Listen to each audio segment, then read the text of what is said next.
Before we get started, make sure to subscribe to the channel and like this video. That way, you'll always stay connected to our stories and never miss the next adventure. The thing about working with apex predators from dying worlds, Sia had learned, was that they didn't read the manual on proper laboratory etiquette. They didn't care that you had 3 degrees in xenobiology, that you'd spent 6 years studying their species, or that you were genuinely, honestly trying to help them. When they got scared, they bit. Hard. Which was exactly what was happening right now. The Ralshek cub, about the size of an earth tiger, with 6 legs, midnight blue fur that shimmered like oil on water, and teeth that belonged in a nightmare, had its jaws clamped around Sia's left forearm. Blood was doing that thing blood does when it really wants to make a dramatic exit, flowing freely, enthusiastically, with absolutely no regard for the nice white lab coat Sia had just replicated yesterday. "Whiskers," Sia said, her voice remarkably calm for someone currently being used as a chew toy. "I know you're scared, buddy, but this really isn't helping either of us." The containment bay of the research station Meridian's Gate erupted into chaos. Well, as much chaos as a room full of alien scientists could muster, which turned out to be quite a lot. "Dr. Sia!" That was Pip, the station's communications officer, a chirrup who looked like someone had crossed a parakeet with anxiety itself and given it opposable thumbs. Pip's feathers were doing that thing they did when stressed, flashing through colors like a panic-induced rainbow. "Dr. Sia, it's biting you. It's biting you right now. Currently. In the present moment." "I'm aware, Pip," Sia said, still in that same eerily calm tone. "Thank you for the play-by-play. Should I call security?" Pip was already halfway to the comm panel, wings fluttering. "Should you call medical?" That was Lyra, the station's medical officer, a Litharian whose crystalline body was currently refracting the emergency lights into a disco ball of concern. She was moving toward Sia with the kind of careful speed that suggested she was trying very hard not to startle the predator currently attached to the human. "Actually, don't answer that. I'm calling medical. I am medical. I'm here. What do I do?" "Nobody do anything," Sia said, and there was something in her voice now. Not quite a command, but close enough that everyone froze. "Whiskers is scared. If you all keep freaking out, he's going to freak out more, and then we'll have a real problem." "A real problem?" Lyra's voice went up an octave, which, for a being made of living crystal, created a sound like a wine glass having an existential crisis. "Dr. Sia, that creature's teeth are currently inside your arm. Inside your arm. How is this not already a real problem?" Sia looked down at Whiskers. The cub's eyes, 3 of them, arranged in a triangle on his face, were wide and terrified. His pupils had contracted to pinpoints. His whole body was trembling. One of his ears was bleeding. Wait. Sia's brain, which had been busy managing the whole being-bitten situation, suddenly shifted gears. That ear hadn't been bleeding before, and the way Whiskers was holding his jaw, even while biting down, there was something wrong with the angle. Something off. "Okay," Sia said softly, more to herself than anyone else. "Okay, I see it now." "See what?" Lyra asked, still frozen 3 meters away. "The part where you need immediate medical attention?" "His tooth," Sia said. "Look at his lower left fang. It's broken. And I think part of it is lodged in his gum. That's why he bit me. I startled him, and he was already in pain and—" "Dr. Sia," came a new voice, deep and resonant with the kind of authority that made junior officers stand up straighter. Commander Fenris had entered the containment bay, his reptilian features arranged in what Sia had learned to recognize as his "I am very disappointed but not surprised" expression. The Saurine commander was 2.5 meters of scaled professional military bearing, and right now all of that bearing was directed at the human who was bleeding on his nice, clean floor. "Please tell me you have a plan that doesn't involve letting that animal gnaw your arm off." "I do, actually," Sia said. "Lyra, I need you to get me a sedative. The blue case, third drawer in the medical kit, the one calibrated for Ralshek juveniles." "You want me to sedate it while it's biting you?" Lyra's crystalline face somehow managed to convey incredulity. "Yes." "That seems—" "Lyra, please." There was something in Sia's voice. Not quite pain, though there was definitely pain, but something else. Something that made Lyra move, her crystalline feet clicking rapidly across the floor as she retrieved the medical kit. "This is insane," Lyra muttered, pulling out the blue case. "This is absolutely insane. I'm enabling insanity. I'm an accomplice to insanity." "You're doing great," Sia said encouragingly. "Now, I need you to inject it into his shoulder. The left one. Not the one near his head. I'd rather not get bitten twice." "Oh, well, as long as we're being reasonable about it," Lyra said, but she was already moving, the injector held in her crystalline hand like a weapon. She approached Whiskers from the side, moving with surprising grace for someone made of living rock. The injection was quick, professional. Whiskers barely flinched. "Good," Sia said. "Now we wait." "For what?" Commander Fenris asked. He hadn't moved from his position by the door, but his hand was resting on his sidearm. "Just in case." "For him to let go," Sia said simply. They waited. 30 seconds. 45. The containment bay was silent except for the hum of the environmental systems and Pip's nervous chirping. Then, slowly, Whiskers' jaw relaxed. His eyes began to droop. His grip on Sia's arm loosened, and finally, mercifully, he let go. Sia pulled her arm back carefully, cradling it against her chest. Blood dripped onto the floor. More of it now, without. The pressure of the bite holding it in. The wounds were deep. Puncture marks, clean and precise, the kind that would definitely need stitches, probably antibiotics, possibly a stern lecture about workplace safety. "Right," Lyra said, already moving forward with medical supplies. "Now let's get you—" "Wait," Sia said. Lyra stopped. "Wait. I need to check his tooth first." There was a moment of absolute silence in the containment bay. The kind of silence that happens when everyone present is simultaneously trying to process the same piece of information and failing spectacularly. "I'm sorry," Commander Fenris said slowly. "Did you just say you need to check his tooth?" "Yes." "His tooth?" "Yes." "Before treating your wounds?" "Yes." "The wounds that are currently bleeding?"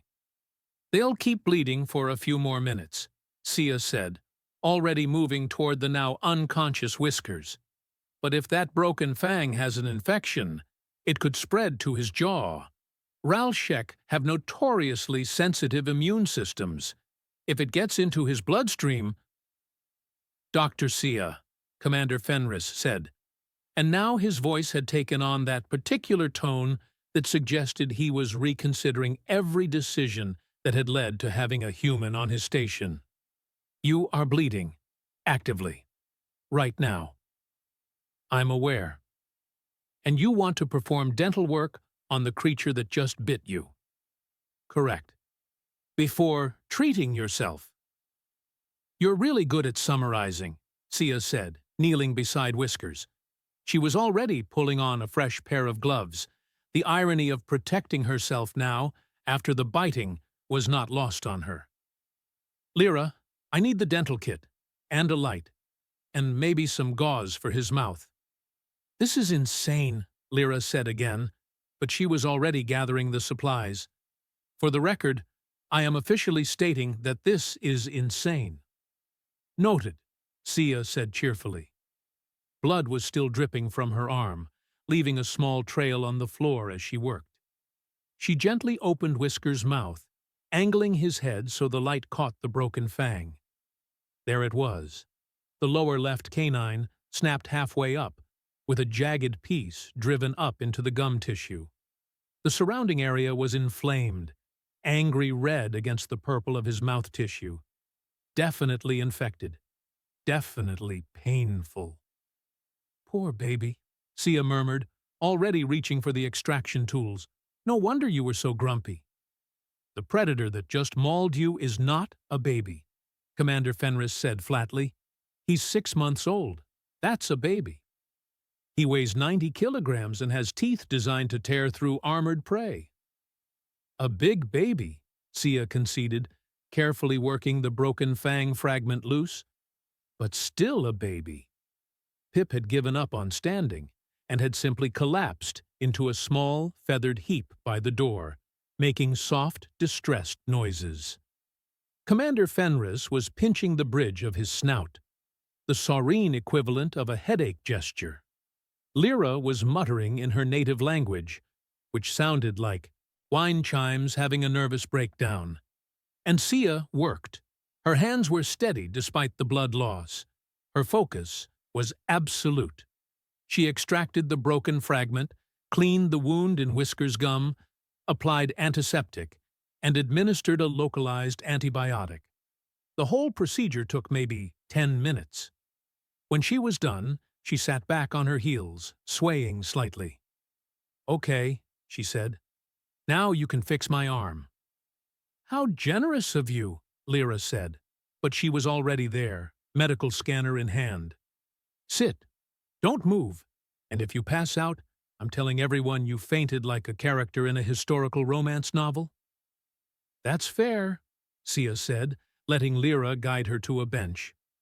The medical officer worked in silence for a moment, scanning the wounds, cleaning them, preparing the tissue regenerator.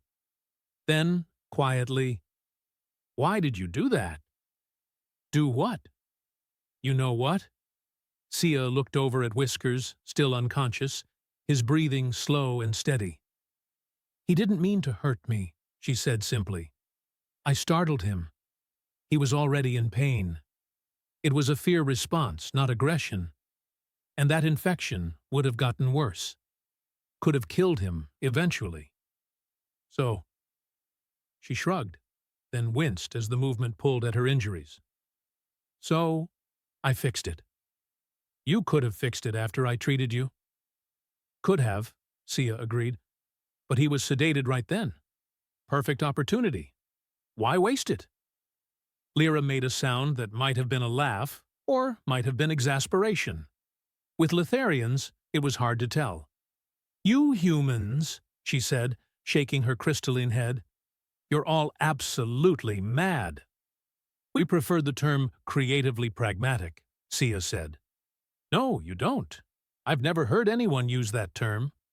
"Well, I'm starting it now. Trend-setting. Very human." Commander Fenris approached, his heavy footsteps announcing his presence.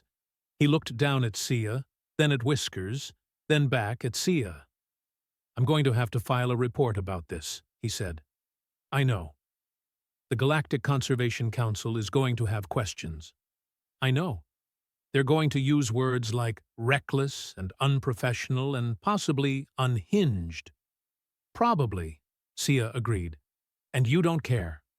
It wasn't a question, but Sia answered anyway. "I care," she said. "I just care about other things more." Commander Fenris studied her for a long moment. Then, surprisingly, he smiled.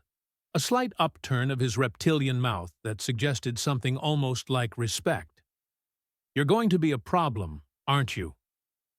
"Commander," Sia said, grinning despite the pain, "I'm going to be the best problem you've ever had." From his heap by the door, Pip made a sound like a squeaky toy being stepped on. "We're all going to die," the chirrup moaned. "The human is going to get us all killed." Probably not all of us, Sia said reassuringly. Statistically speaking. That's not reassuring, Pip wailed. But Sia wasn't listening anymore. She was watching Whiskers breathe, watching his chest rise and fall, watching the tension ease from his sleeping face now that the pain was gone. And despite the throbbing in her arm, despite the blood on her coat, despite the lecture she knew was coming, she smiled. Just another day at the office. Just another life saved. Just another species given a chance. And if that made her crazy, well, she'd been called worse. The medical bay of Meridian's gate smelled like antiseptic and recycled air, with just a hint of whatever cleaning solution the maintenance bots used on the floors. Sia sat on the examination table, her arm now properly bandaged after Lyra had spent the better part of an hour muttering about stubborn humans while running the tissue regenerator over the puncture wounds. "You're lucky he didn't hit an artery," Lyra said, not for the first time. Her crystalline fingers moved with practiced precision, checking the bandages one final time. "Another centimeter to the left, and you'd have been in real trouble." "But he didn't," Sia pointed out. "So really, this is a best-case scenario." A best-case scenario would have been not getting bitten at all. "Well, yes, but given that I did get bitten, everything after that went pretty well." Lyra made that wind chime exasperation sound again. "Do you hear yourself? Do you listen to the words coming out of your mouth and think, yes, this is a reasonable thing to say?" "Sometimes," Sia said cheerfully.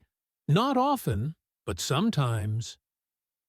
The medical bay doors slid open with a soft hiss, and Pip fluttered in, feathers still cycling through anxious colors, currently a nervous yellow-green that made the chirrup look like a distressed lemon with wings. "Dr. Sia, you're alive." "I am," Sia confirmed. "Still very much alive." "I told everyone you were alive, but they wanted to know how alive. And I didn't know what to say, because I don't understand human durability metrics, so I said you were probably alive-ish, and then someone asked what alive-ish meant, and—" "Pip," Lyra interrupted gently. "Breathe." Pip took a breath, then another. The feathers settled into a calmer blue. "Sorry, it's just everyone's talking about what happened. Everyone. The whole station." "Of course they are," Sia sighed. "How bad is it?" "Well," Pip said, hopping onto a nearby chair, "the good news is that most people think you're very brave. The bad news is that an equal number think you're completely unhinged, and there's a betting pool in the cantina about how long you'll survive before something else tries to eat you." "What are the odds?" "Not great," Pip admitted. 3-to-1 you make it to the end of the month." "I'll take those odds," Sia said. "Put me down for 20 credits." "You can't bet on your own survival," Pip squawked. "Why not? I have insider information." Lyra finished with the bandages and stepped back, her crystalline face somehow managing to convey deep, profound exhaustion despite being made of literal rock. "You're cleared for light duty," she said. "And by light duty, I mean paperwork. Sitting down. Nothing that involves creatures with teeth." "So, no lunch in the cantina then," Sia joked. "Grix has those mandibles. You know what I mean." "I do," Sia said, sliding off the examination table. "I'll be good. Promise." "You've never been good a day in your life," Lyra muttered, but there was something almost affectionate in her tone. The cantina was busier than usual for mid-cycle, which meant Sia's little incident had drawn a crowd. She could feel the eyes on her as she entered, some curious, some concerned, some just waiting to see if the crazy human would do something entertaining. She grabbed a tray of something that was probably food. The replicators did their best with human cuisine, but sometimes their best was questionable, and looked for a place to sit. "Dr. Sia!" a voice called out, deep and clicking. Grix, the station's security chief, was waving her over with one of his forearms. The Mantix was built like someone had taken a praying mantis, scaled it up to 2 meters, given it an exoskeleton that could stop small arms fire, and then sent it to military academy. "Come. Sit. Tell me you didn't actually perform surgery on yourself." "I didn't perform surgery on myself," Sia said, sliding into the seat across from him. "Lyra did it. I just performed surgery on the thing that bit me first." "Ah," Grix said, his mandibles clicking in what might have been amusement. "That's much more reasonable."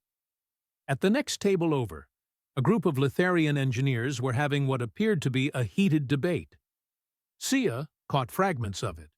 No sense of self-preservation. But you have to admire the dedication. Admire it from a safe distance. Herd humans can survive injuries that would kill most species. Doesn't mean they should test that theory. Grix noticed her listening and clicked his mandibles again. "You've become quite the topic of conversation." "So I've heard." Pip mentioned a betting pool. 3 separate betting pools, actually, Grix corrected. One for your survival, one for how many more times you'll be injured this cycle, and one for whether Commander Fenris will actually follow through on his threat to assign you a personal safety monitor. He threatened that? Twice. Once in the incident report, and once in the staff meeting you missed while getting patched up. Sia groaned. How bad was the meeting? Educational, Grix said diplomatically. The commander used you as an example of what not to do in approximately 15 different scenarios. It was very thorough. Great. However, Grix continued, leaning forward slightly, he also mentioned that your success rate with endangered species rehabilitation is the highest in this sector, and that despite your methods being, quote, aggressively unconventional, unquote, the results speak for themselves. That made Sia look up. He said that? He did. Right before he said that. If you ever pull something like that again without proper safety protocols, he'll have you transferred to a desk job on a station so boring that the most exciting thing that happens is the quarterly equipment inventory. That sounds like him, Sia said, but she was smiling. A new voice joined the conversation, smooth, professional, with just a hint of exasperation that seemed to be the default tone everyone used when talking to Sia. May I join you? Commander Fenris stood beside the table, tray in hand, looking like he'd rather be anywhere else, but also like he'd made a decision and was going to see it through. Of course, Commander, Grix said, gesturing to an empty seat. Fenris sat with the careful precision of someone who did everything with careful precision. He looked at Sia, then at her bandaged arm, then back at her face. How are you feeling? Fine, Sia said. Lyra does good work. She does, Fenris agreed. She also filed a formal complaint about you being, and I quote, the most difficult patient in the history of modern medicine. That seems excessive. She included a list. It was 3 pages long. Okay, that's definitely excessive. Fenris almost smiled. Almost. I received a communication from the Galactic Conservation Council this afternoon. They've heard about the incident. Sia's stomach sank.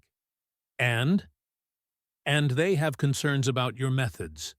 They've requested a full report, including psychological evaluation and safety protocol review. Of course they have. However, Fenris continued, and now he did smile, small but genuine.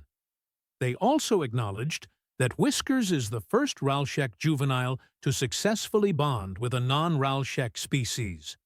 They're calling it a breakthrough in cross-species socialization. Sia blinked. Wait, really? Really. They want to study your techniques. Apparently, there's talk of using your approach as a model for other endangered predator species programs. Huh, Sia said, processing this. So I'm either getting fired or getting a promotion. Neither, Fenris said. You're getting a warning, a commendation, and a mandatory safety training course. In that order. I can live with that. You'll have to, Fenris said, because despite everything, despite the chaos, the complaints, and the betting pools, you're good at what you do. Possibly the best I've seen. You just need to learn to do it without bleeding quite so much. I'll work on that, Sia said. Please do, Fenris said. I have enough paperwork without adding incident reports every other day. Grix's mandibles clicked in amusement. Commander, you should know. The betting pool has you down as secretly impressed by Dr. Sia's actions. That's absurd, Fenris said. Is it, though? Grix asked. Fenris didn't answer, which was answer enough. From across the cantina, Pip's voice carried over the general noise. And then she just started doing dental work while bleeding. It was the most terrifying and amazing thing I've ever seen. Sia groaned and put her head in her hands. I'm never going to live this down, am I? Not even a little bit, Grix confirmed cheerfully. Absolutely not, Fenris agreed. And despite everything, the pain, the paperwork, the betting pools, and the fact that she was now apparently the station's favorite topic of gossip, Sia found herself laughing. Because really, what else could you do? The alarm that woke Sia from a dead sleep 3 days later wasn't the gentle chime of her personal comm unit. It was the station-wide emergency klaxon, the one that meant something had gone catastrophically, irreversibly wrong somewhere in the sector. She was out of bed and pulling on her uniform before her brain had fully processed being awake. The bandages on her arm caught on her sleeve, and she hissed in pain, but kept moving. Whatever was happening, it was big enough to wake the entire station at dark 100 hours. Her comm unit chirped. Commander Fenris, voice tight with controlled urgency. All senior staff to the command center, now. The command center was chaos when Sia arrived. Controlled chaos, but chaos nonetheless. Screens displayed star charts, trajectory calculations, and what looked like a ship in distress. Pip was at the communications console, feathers cycling through colors so fast it was making Sia dizzy just looking at them. Lyra stood near the medical readiness station, already prepping emergency supplies. Grix was coordinating with his security team, his 4 arms moving in synchronized efficiency. And at the center of it all, Commander Fenris stood before the main display, his scaled face illuminated by the red emergency lighting. Status, he said, as Sia entered. Colony ship Wandering Star, Pip reported, voice shaking slightly. Suffered catastrophic engine failure 6 hours ago. They're drifting toward the Cascade radiation belt. Current trajectory puts them inside the belt in, Pip checked the display, in 4 hours and 18 minutes. Crew complement? Fenris asked. 32 sentients, Pip said. And cargo. There was something in the way Pip said cargo that made Sia's blood run cold. What kind of cargo? Pip's feathers went pale blue, the chirrup equivalent of, oh no. The last surviving Ralshek population, 8 adults, 5 juveniles, including Whisker's family, Sia finished, her voice barely above a whisper. Yes, Pip confirmed. The command center went quiet. Everyone knew what this meant. The Ralshek were already on the endangered species list, critically endangered actually, with fewer than 50 individuals left in the entire galaxy. Losing 13 of them would be catastrophic. Losing them all would be extinction. Rescue options, Fenris said, his voice cutting through the silence. "We've dispatched 2 teams already," Grix reported. "Both failed. The Ralshek are in the cargo hold, and they're—" He paused, mandibles clicking in frustration. "They're terrified. The engine failure caused a containment breach. They're loose in the hold, and they won't let anyone near the access panels for the repair systems." "How many casualties?" Lyra asked quietly. 3 crew members injured trying to approach them, Grix said. 1 critical. The Ralshek aren't being aggressive. They're being defensive. But defensive for an apex predator species still means dangerous. Sia was already moving toward the display, studying the ship's layout. "Where exactly are the access panels?" "Dr. Sia," Fenris said, and there was a warning in his voice. "Just asking," Sia said, not looking away from the screen. The cargo hold was large, had to be, to contain 8 adult Ralshek, and they're young. The access panels were distributed around the perimeter, which meant anyone trying to reach them would have to navigate through the space where the Ralshek were currently panicking. "Galactic Command has issued a recommendation," Fenris said, and Sia could hear the distaste in his voice. "Evacuate the remaining crew. Let the ship drift into the belt." "Let them die, you mean?" Sia said flatly. "Yes?" "No." The word came out harder than Sia intended. She turned to face Fenris, and something in her expression made the commander take a step back. "No, we're not doing that." "Dr. Sia, they're the last of their kind, Commander. The last. If we let them die, that's it. That's extinction. That's forever." "I understand that," Fenris said, and he sounded tired. "But I won't send more people to their deaths trying to save them. The Ralshek won't let anyone close enough to make repairs." "They'll let me close," Sia said. The command center went very, very quiet. "Absolutely not," Lyra said, her crystalline voice sharp. "Sia, you can't be serious." "I'm completely serious." "You were nearly killed by a juvenile 3 days ago," Lyra continued, moving toward her. "These are adults, full-grown, terrified adults. They'll tear you apart." "Not if I bring Whiskers," Sia said. Another silence. This one felt heavier. "Explain," Fenris said. Sia turned back to the display, her mind racing. "Ralshek are pack animals, family units. Whiskers bonded with me after I treated him. You saw it yourself. His scent is on me, and mine is on him. If I bring him with me, the adults will recognize their cub. They'll smell that he's safe, that he trusts me." "That's a theory," Grix said carefully. "An untested theory." "It's more than a theory," Sia argued. "It's behavioral science. Ralshek social structures are built on scent recognition and pack hierarchy. Whiskers is part of their pack. If he accepts me, they're more likely to tolerate me." "More likely isn't certain," Fenris said. "No," Sia admitted. "But it's a chance. And right now, it's the only chance those Ralshek have." Fenris studied her for a long moment. Then he looked at Grix. "Assessment. The Mantic's security." Chief clicked his mandibles thoughtfully. "It's insane," he said. "Completely, utterly insane." "But," he paused, "I've seen humans do insane things before. Sometimes they even work." "That's not exactly a ringing endorsement," Lyra muttered. "It's the best you're going to get," Grix said. He looked at Sia.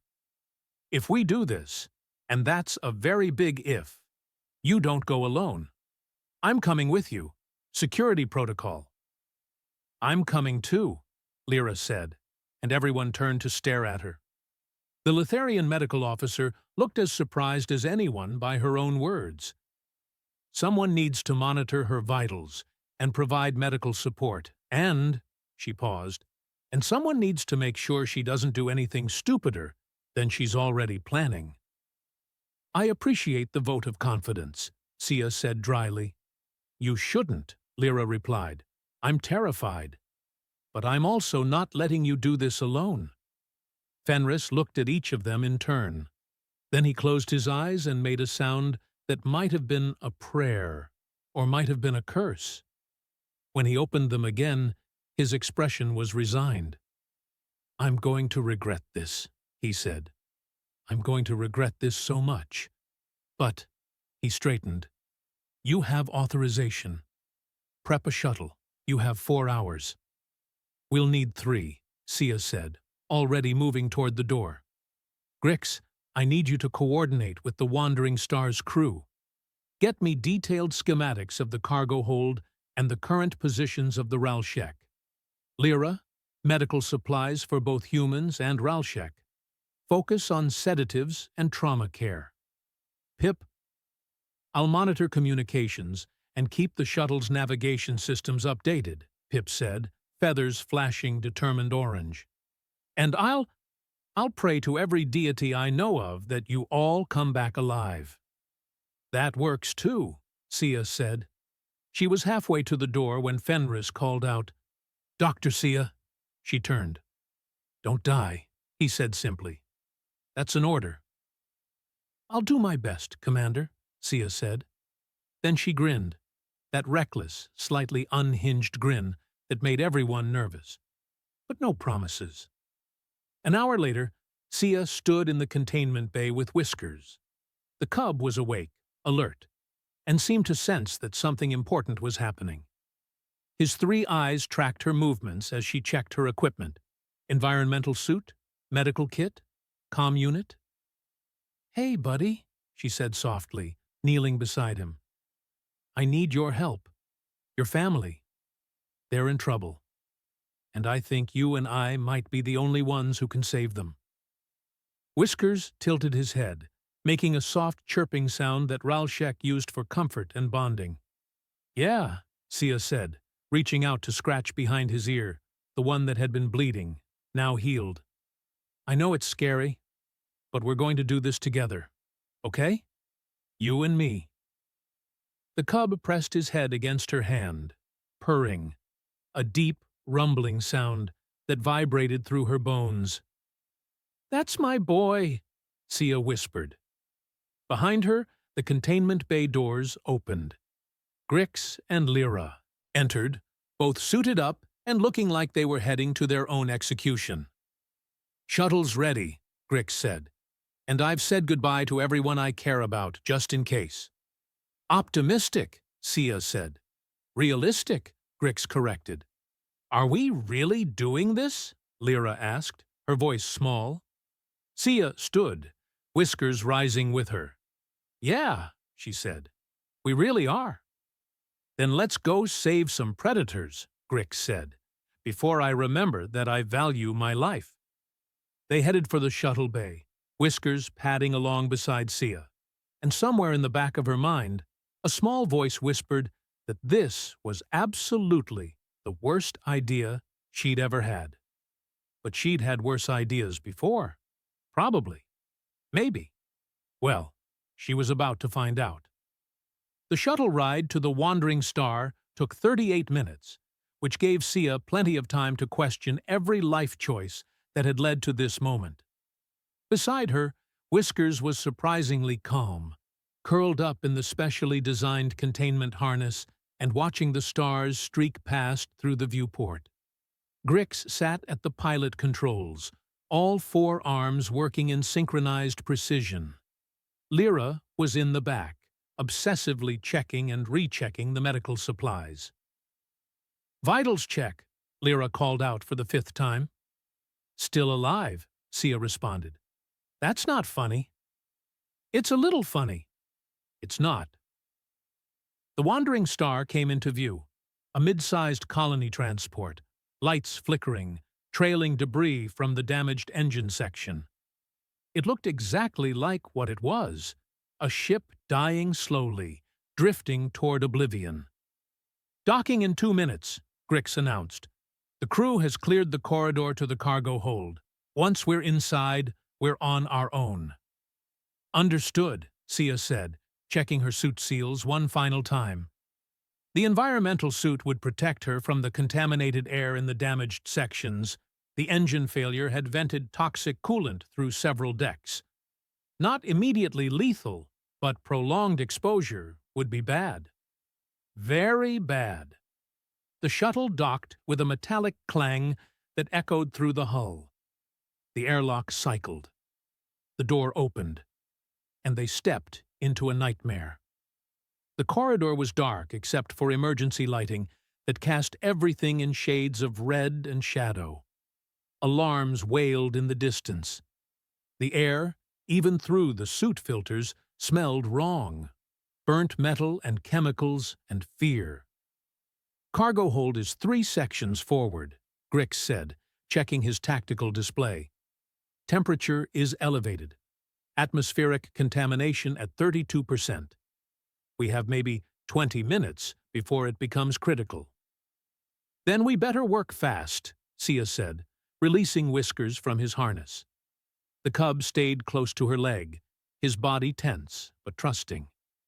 They moved through the corridors quickly, passing crew members who looked at them with expressions that mixed hope and pity. One of them, a Letharian engineer with a cracked shoulder crystal, grabbed Sia's arm as she passed. "They're terrified," the engineer said. "The B.E. Ralshek. They're not attacking. They're just scared. But scared is dangerous enough." "I know," Sia said gently. "We're going to help them." "I hope so," the engineer said, "because if you can't—" She didn't finish the sentence. She didn't have to. The cargo hold doors loomed ahead, massive and sealed. Through the small viewport, Sia could see movement, shadows shifting in the dim light. The Ralshek. "Last chance to reconsider this monumentally stupid plan," Grix said, but his hand was already on the door controls. "Open it," Sia said. Grix clicked his mandibles, a sound that might have been a prayer or a curse, and hit the release. The doors opened. The cargo hold was chaos. Crates overturned, equipment scattered, and in the center of it all, 8 adult Ralshek paced and prowled. They were magnificent and terrifying, each one twice the size of Whiskers, their midnight blue fur rippling with tension, their eyes wild with fear and confusion. 5 juveniles huddled together in a corner, making distressed sounds, and every single adult turned to look at the door when it opened. "Oh," Lyra whispered. "Oh, this was a terrible idea." "Stay behind me," Sia said quietly. "And whatever happens, don't run. Running triggers chase instinct." "That's not reassuring," Lyra said, but she stayed put. Sia took a breath, then another. Then she did something that made both Grix and Lyra make sounds of pure horror. She removed her helmet. "What are you doing?" Lyra hissed. "They need to smell me properly," Sia said, her voice calm despite the way her heart was trying to escape through her ribcage. "The suit filters mask scent. They need to know I'm not a threat." The contaminated air hit her immediately, acrid and burning in her throat. She coughed once, twice, then forced herself to breathe normally. She had maybe 15 minutes before the exposure became dangerous. Less if she exerted herself. Plenty of time. Probably. "Whiskers," she said softly. "Go say hello to your family." The cub looked up at her, then at the adults, then back at her. For a moment, Sia thought he might refuse. Then, with a soft chirp, he padded forward into the cargo hold. The reaction was immediate. One of the adults, a massive female with a scar across her shoulder, raised her head and made a sound that was part growl, part cry. The other adults turned, their aggressive postures shifting to something else. Confusion. Recognition. Whiskers chirped again and ran toward the female. The adult dropped to her belly, and the cub crashed into her, rubbing his face against hers in the Ralshek greeting gesture. His mother. It had to be. The mother Ralshek sniffed her cub thoroughly, checking him for injuries, for wrongness, for any sign of harm. And then she smelled something else, something that made her head snap up and her eyes focus on Sia. "Easy," Sia murmured, taking a slow step forward. "Easy, Mama. I'm a friend. I helped your boy. See?" She held up her bandaged arm. "He bit me, and I fixed his tooth. We're even." The mother Ralshek stared at her. The other adults had gone still, watching, waiting for her reaction. Pack hierarchy, the mother was dominant. What she decided, the others would follow. Sia took another step. Then another. Her lungs were burning now, and she could feel the beginning of a headache from the contaminated air. Didn't matter. She kept moving, kept her posture low and non-threatening, kept her voice soft and steady. "I know you're scared," she said. "I know everything is wrong and loud and confusing. But I'm here to help. We need to fix the ship. And to do that, I need to get to those panels." She gestured slowly toward the access panels along the walls. "I need you to trust me, just for a little while." The mother Ralshek rose to her feet. She was enormous up close, easily 300 kilograms of muscle and teeth and predatory grace. She took a step toward Sia. Then another. Behind her, Sia heard Grix's weapon power up, just a soft hum, but enough. "Don't," she said quietly. "Don't you dare." The weapon powered down. The mother Ralshek was close now. Close enough that Sia could feel the heat radiating from her body, could smell the musk of her fur. Close enough to kill her with a single swipe of those massive paws. The Ralshek lowered her head and sniffed Sia's bandaged arm. Time stopped. The universe held its breath. Then the mother Ralshek made a sound, low and rumbling, almost like a purr. She pressed her massive head against Sia's shoulder, nearly knocking her over with the weight of it. "Yeah," Sia whispered, reaching up with a shaking hand to touch the Ralshek's fur. "Yeah, I helped him. He's okay. He's safe. And I'm going to make sure you're all safe too." The mother Ralshek pulled back and looked at Sia with those 3 intelligent eyes. Then she turned and made a sharp barking sound to the other adults. And they lay down. All of them. 8 adult Ralshek, settling onto the floor of the cargo hold in a gesture of trust that made Sia's throat tight with emotion. "Lyra!" she called out, her voice rough from the contaminated air. "Grix, get in here. We have work to do." They moved fast after that. Grix coordinated with the ship's engineering team, accessing the panels and running diagnostics. Lyra monitored Sia's vitals with increasing alarm as the contamination levels in her bloodstream climbed. And Sia sat among the Ralshek, one hand on Whiskers, the other resting on his mother's flank, keeping them calm while the repairs happened around them. The juveniles crept closer, curious about the strange human who smelled like their brother. Sia let them sniff her, let them investigate, even when their sharp baby teeth got a little too close to her fingers. "Engine systems responding," Grix reported, his voice tight with concentration. "Rerouting power. Come on, you piece of junk. Work." A hum. A vibration through the deck plates. The lights flickered, then steadied. "We have power," Grix said, and there was genuine surprise in his voice. "We actually have power." "Trajectory correction in progress," came Pip's voice over the comm, distant but jubilant. "You're pulling away from the radiation belt. You did it. You actually did it." Sia wanted to cheer, wanted to celebrate. Instead, she coughed, a deep, racking cough that brought up something dark and concerning. "Sia," Lyra said, suddenly beside her, medical scanner in hand, "your oxygen saturation is dropping. We need to get you out of here. Now. The Ralshek are fine. The ship is fine. You are not fine. Move.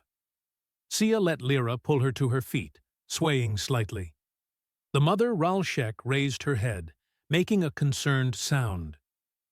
I'm okay, Sia told her, even though she definitely wasn't. You're safe now. You and your family. You're going to a sanctuary world. Lots of space. Lots of prey. You'll like it.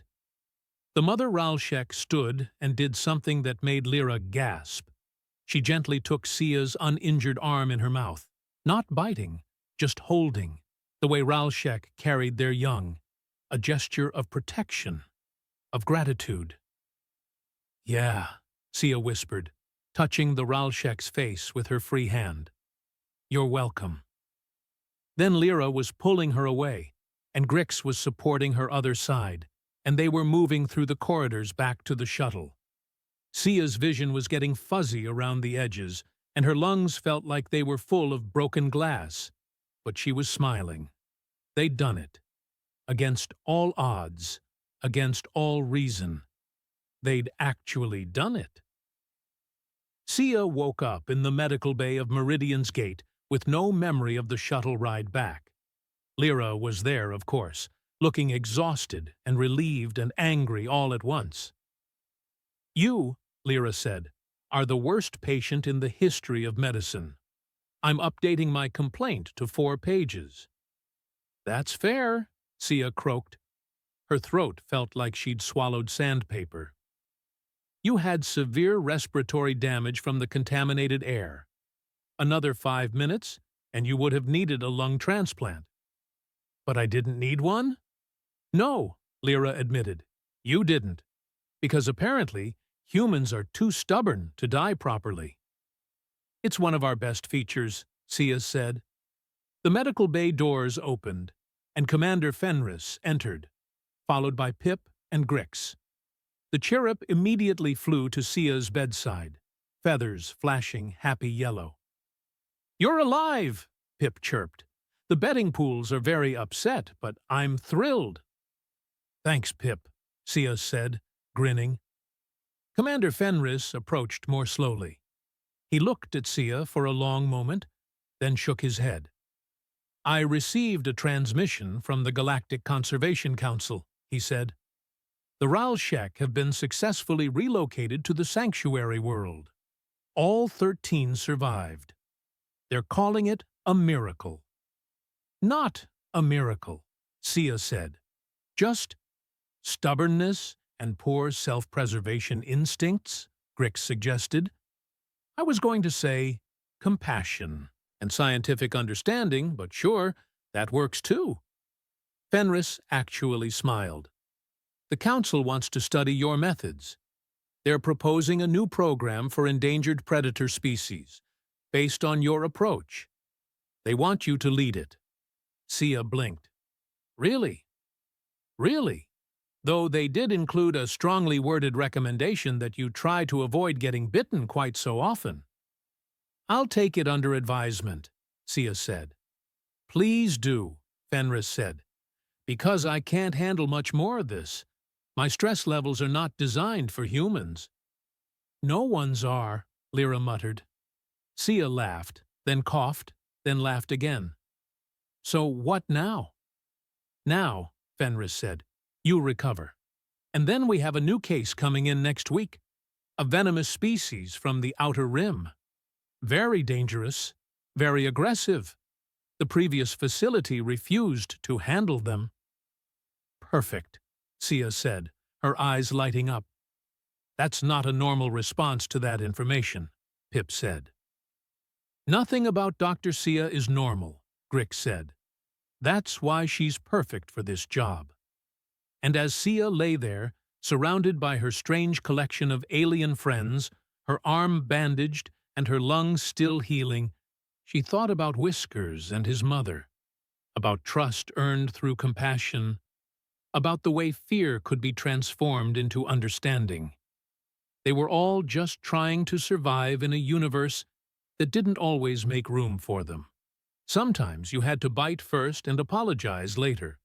And sometimes someone needed to clean the wounds after, to see past the teeth and the fear to the person underneath, human or Ralshek, or anything in between. "So," Sia said, grinning at her crew, "anyone want to take bets on whether the venomous species will like me?" "Absolutely not," Lyra said. "I'm in," Grix said. 20 credits, says you'll be best friends within a week." "I'll take that bet," Fenris said, surprising everyone. "I give her 3 days." And as they laughed and argued and placed their ridiculous bets, Sia closed her eyes and smiled. Just another day at the office. Just another life saved. Just another species given a chance. And really, what more could you ask for?